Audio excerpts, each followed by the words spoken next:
In a recent study, Delhi was listed as one of the most unsafest places for women in any metropolitan cities, along with India being one of the most dangerous countries for women behind countries like Afghanistan and Pakistan. Why do you think that is, despite India being one of the most fastest developing countries in the world? So the family I come from and the places I go to, I think I have access to a lot of things. I have access to car, a phone and stuff like that to keep myself safe.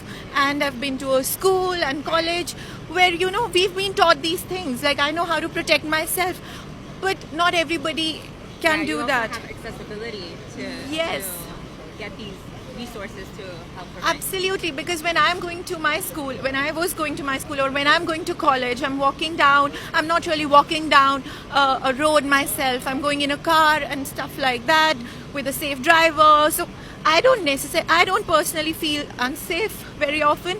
But then there are these small little girls who have to, walk these narrow streets in some rural places, and guys are doing what all. It's horrible. How do you think topics like rape and sexual harassment get discussed in Indian households and friend circles? Yeah, see, earlier this was a taboo. Nobody used to discuss it.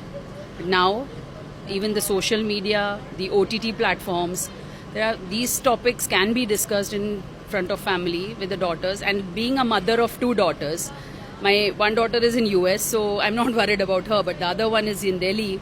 So I do take care of it that she should come to me with anything. I should also discuss with her. So there's no more a taboo. In a hush-hush manner, because it's like something you're not supposed to be aware of, and something like sexual education only comes into the tiny table discussions when you feel that your girl is maturing. But the thing is, it's not about maturation, because I never knew about good touch and bad touch when I was young. But something happened with me in my own house. And I came out about it like 6 years later.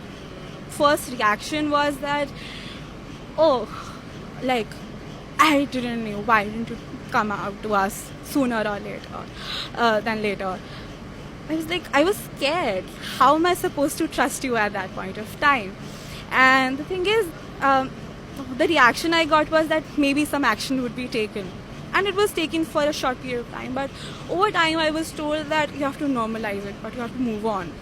How can I move on with something so scary that happened with me, which still continues to affect me even today? So I think those things continue to happen with other women also, because they are told that you are to be blamed for what you're wearing.